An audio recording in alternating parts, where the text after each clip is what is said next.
I've been to Valencia plenty of times, cooking, boating, and let's be honest, doing a lot of eating. I'm sort of overwhelmed and emotionally, gastronomically. But there's one side of this city I've never properly explored. The stories and layers of history that make Valencia one of the most fascinating cities in Spain. To know how important this was to the development of Europe, really. Sure, you might think Valencia is all paella and palm trees, but you'd be wrong.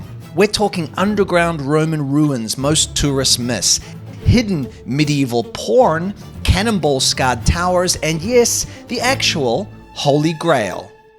Possibly. In short, Valencia is an underappreciated cultural and historical goldmine, and there's no one better to uncover it with than my friend Kate. Bienvenido. Me alegro verte. Otra vez, gracias. Originally from the US, she's been living in Valencia most of her adult life and guiding here since 2005. She's an official state-certified guide, has a master's in history from the University of Valencia, and along with her small team of guides, runs multi-day trips all over the city and Spain via her company's Valencia Private Tours and Private Spain Tours. In short, she is a true Valencia and Spain expert, and I'm privileged to have this tour with her. I'll drop her links down below. But let's dive into her tour of Valencia's rich, fascinating history.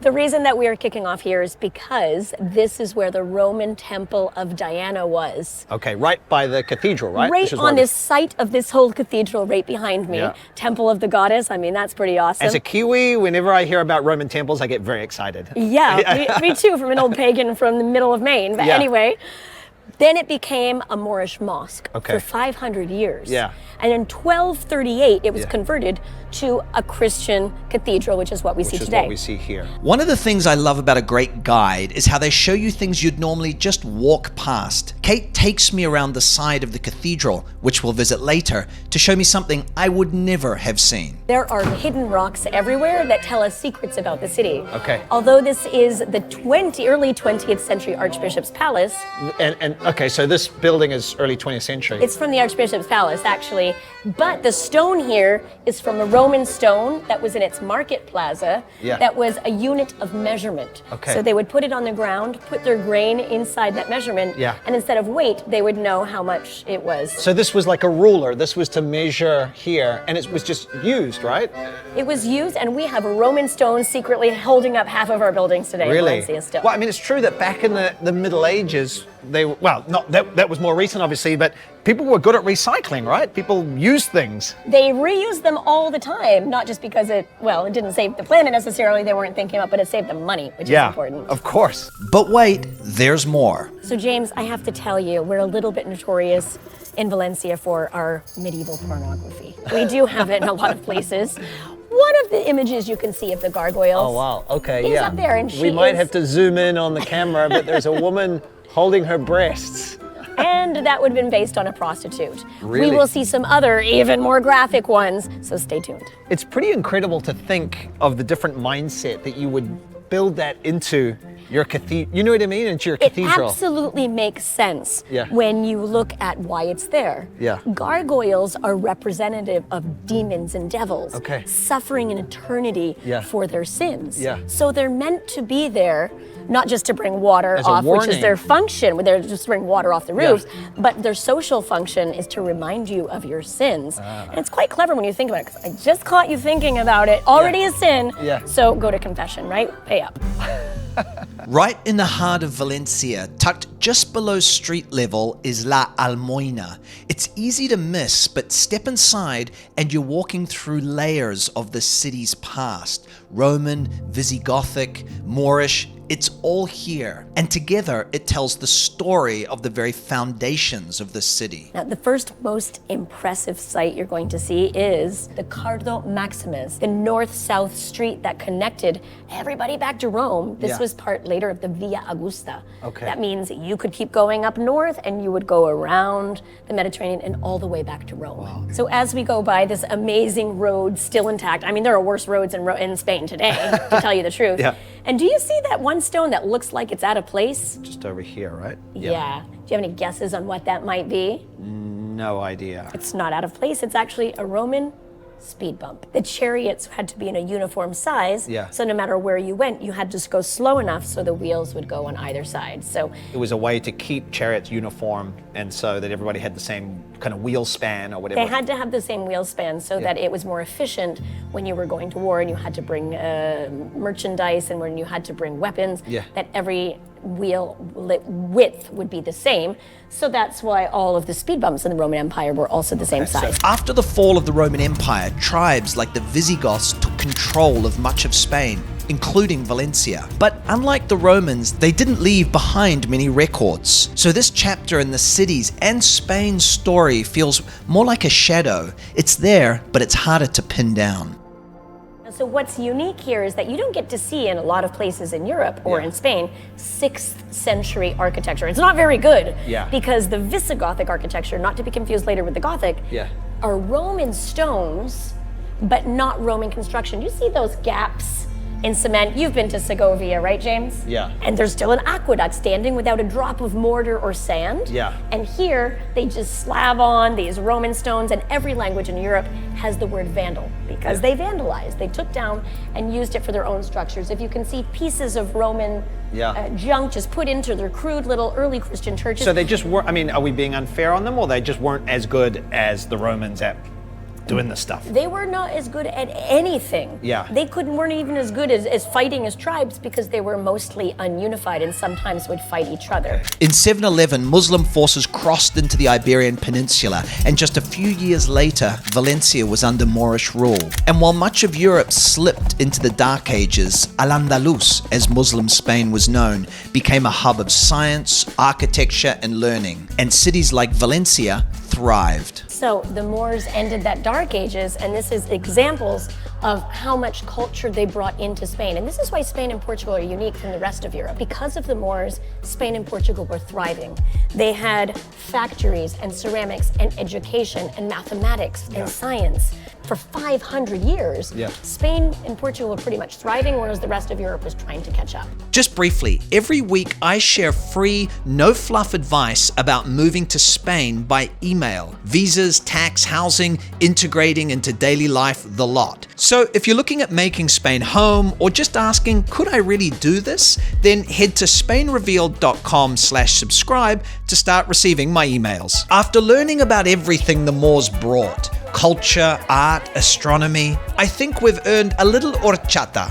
Also their idea, by the way. The most refreshing thing in the world. Aquí tenemos la chufa, the tiger nuts. It was a crop brought from the Moors in the 10th century, just like rice was, and it's a tuber that grows underneath the ground at the bottom of grass, and it makes a sweet drink that is cold and very refreshing when it's warm. ¿Cuánto tiempo lleva usted con el carrito? Pues yo llevaré unos 10 años. Ay, 10 perdón, años. 10 años. 10 años, ¿no? Sí, pero vamos a ver, la tradición Sí, de venderla en la calle sí. es de más de 400 años. 400 años. La tradición de venderla en la calle. Ya, claro. No que la empresa lleve 400 No, años. claro, no. claro. Sería la Y empresa más estaban antigua de bebiéndolo España. desde los tiempos de los musulmanes también. La bebida es de los tiempos de los musulmanes. Sí, es fascinante. This is the first horchata of the season, which I always love once it starts to warm up. Right, in the winter we like more chocolates con churros, right? Yeah, that is so good.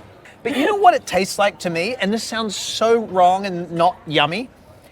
It reminds me of the smell of a lilo left out in the sun in summer by the pool. And I know that doesn't sound delicious. That for me is the smell, but there's just something so delicious about it. I'm not sure Kate approves of my analogy, but fueled by horchata and a sweet fartón, the local treat we dip into the drink, I'm riding a full-blown sugar rush when Kate tells me we're heading to see one of the most fascinating objects in the city and the world. It has been written about in books, and Indiana Jones has sought this thing. Okay. It's the Holy Grail. Kate leads me through the cathedral to a room off the side where the Holy Grail is kept very safe. Now, James, behind me is bulletproof glass. That's how important this relic is. In the small little thing, yeah. In the small Bulletproof case. glass. Now, call me a skeptic or just a lapsed Catholic, but I've always wondered if this is the real Holy Grail. Would a poor carpenter 2,000 years ago have had such an ornate cup? But Kate reveals how this could indeed be the cup of cups. And let me show you. This is the part of the cup that is from agate that does date to 100 BC, which makes sense because in Jewish families they had an important little bowl for Passover, and that's when Jewish people would have had the most important meal on the Last Supper, which would have been Holy Thursday. Yeah. Remember the story in the Bible, right? Oh man, Jesus. it's been a long time since Sunday school, but you know, It's the said broad that outlines. Jesus changes the water in here to wine, and he course. drinks out of this cup. Yeah. It has been one of the most important relics in Christendom for all of time. Yeah. And this does, the agate is from the area of the Middle East that it is supposed to be from, and it was made before the lathe had been used, which means it absolutely does check out that it's 100 BC. How much of the doubt that I would have when I see this, like, hang on, like Jesus, you know, wasn't holding this bejeweled cup, but I didn't realize that the top part was the only original and it's been added to. And common people did drink out of bowls at that time period, not necessarily cups. Only the rich and the kings and so forth would have had cups, for example.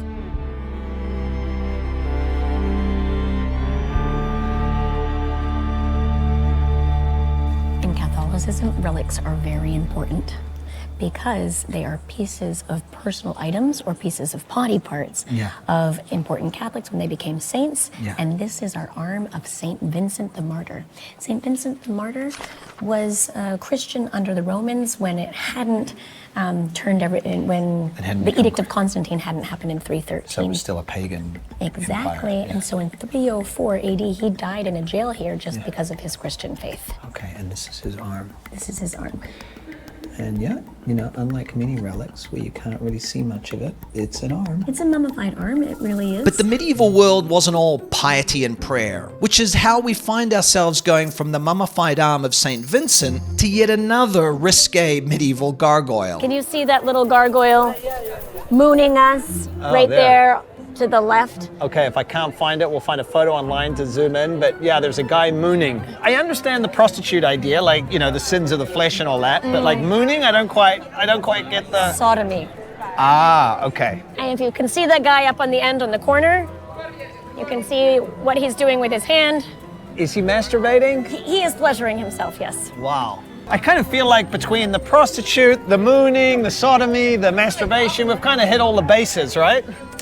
They really knew how to cover off, you know, all the There's some sins. bestiality over there you didn't get to. Okay, okay. We're skipping the bestiality. La Lonja de la Seda, the old silk exchange, was once the beating heart of Valencia's trade scene, a place of big deals and big ambition. Today, it's one of the city's Gothic masterpieces, a symbol of Valencia's golden age. But before you step into the grand hall, you pass through a quiet orange tree courtyard. Wow, it's a beautiful So this is courtyard. a botanical garden, Yeah. reminding us of the Moorish past, that we would have no citrus fruit in Spain if it weren't for the Moors who had brought it over. There's a beautiful freshness here that the trees give, contrasting with all the stone.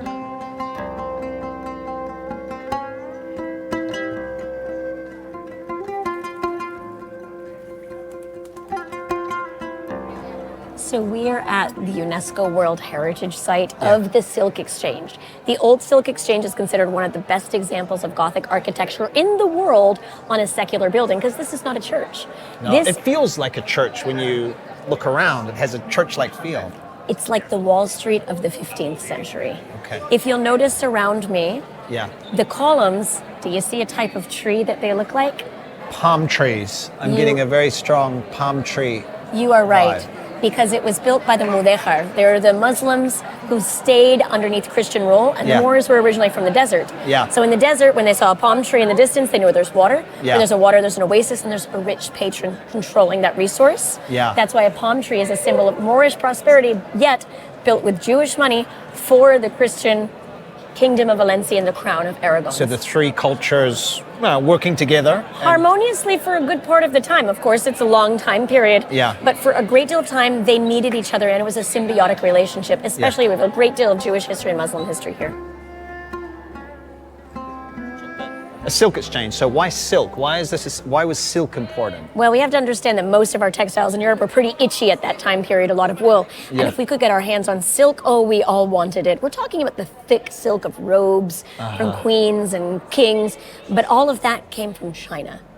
China had a monopoly on the Silk Road. Yeah. And in the 14th century, 2 monks from this area of the Crown of Aragon went over to help those poor Chinese people. Oh, they were stealing the technology. Helped them for 20 years. Yeah. Yet they were such good monks, they walked back along the Silk Road, and in their walking staff, they had hollowed them out Wow. and brought back with them cocoons.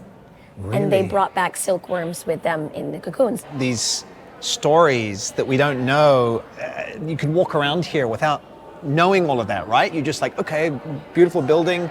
At, the very least, someone might think, was this an old church? But to know how important this was to the development of Europe, really. And even important for the New World, and I'm going to tell you why. Yeah. If we come over here, sit down for a second, put your butt right down Yeah. on, you're sitting down, Yeah. I'll sit down, Okay. on the same money that went to Christopher Columbus.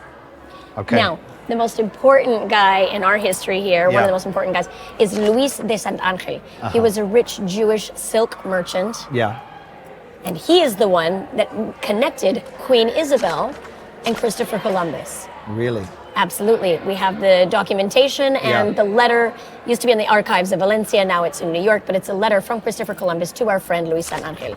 Luis Sant Angel paid for this very building that we're sitting on, and he's the main financier behind Ferdinand and Isabel. Which means the financier of this incredible silk exchange was the financier to the tune of 17,000 ducats, millions in today's money, of Columbus's 1492 voyage to the New World. Without him, for better or worse, said voyage may never have happened.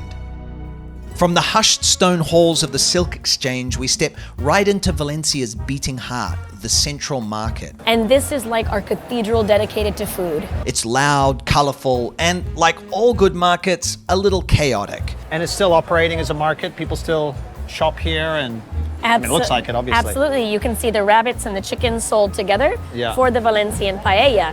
And I've got a hankering for a midday refresher, which here means agua de Valencia, which, despite the name, is definitely not water. This is Valencian orange juice with cava, Spanish champagne, gin, and vodka. Yeah, So that's pretty why I said wild. there's nothing watery about It's it. like a mimosa, met a screwdriver, and had a baby. I love the straw. Like, the straw is like, I feel like I'm miles away from the glass. And you can get this anywhere. Like, obviously, we're getting it here at the stall. They have it here, but most bars, they'll make it, right? Right. In the Central Market, usually Valencians don't come to drink because they like to sit down and we have to stand up here. And Central Yeah. Markets also, you should know, is only open until 3 p.m. Yeah. And not open on Sundays. Okay. So evening times, it's never open. After wandering through centuries of history, it's a bit of a jolt to land in the future.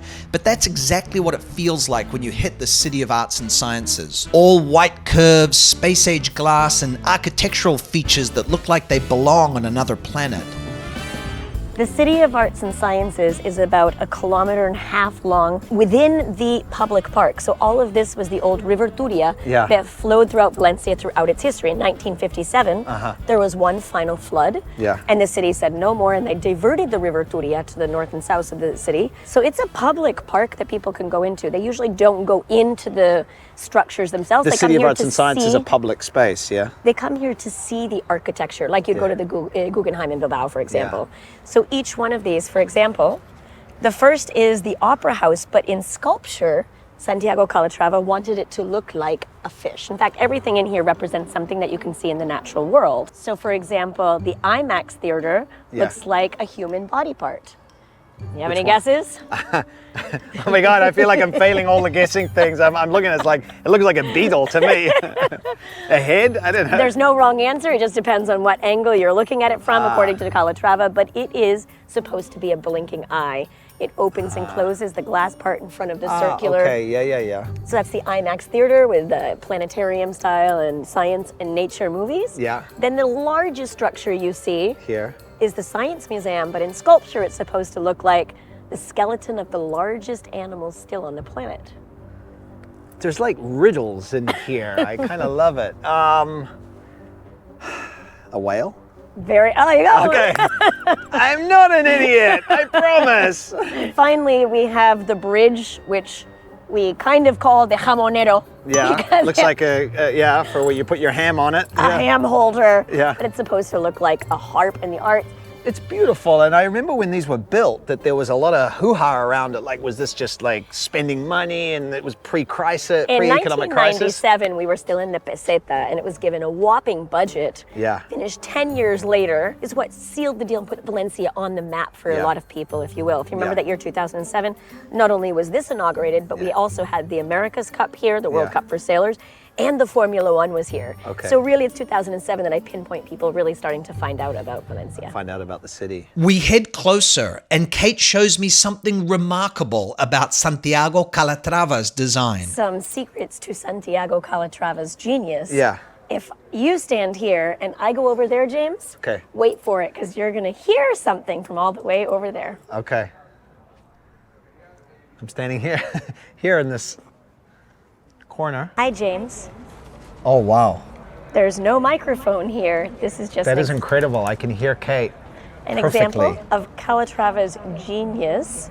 This is apparently the longest whisper chamber in the world. It's 50 meters or 150 feet wide in the outdoors. I haven't corroborated that, but that's what we like to tell people here because it's pretty hard to find a competitor to the outdoor whisper chamber. That is phenomenal. I don't know if you guys can hear Kate. I'm trying to get my head around the microphone aspect, but she is all the way down there, and I can hear her like she's almost next to me. Medieval Valencia was surrounded by 12 gates, letting people in and out of the fortified city. Of the two that remain, Kate takes me to the one riddled with the pockmarks of history. So James, we've arrived at one of the only two surviving city gates. This one I like more than another one. It's all refurb because we still see the marks of history. Yeah. We see cannonball marks from the Spanish Civil War. I can see them up here. 1936 to 1939. Yeah. And the smaller pellet marks are from Napoleon's troops when he came through in 1808. So two big wars that happened right here. I'm sensing we're about to climb some steps, so prepare thyself. Prepare thy thighs.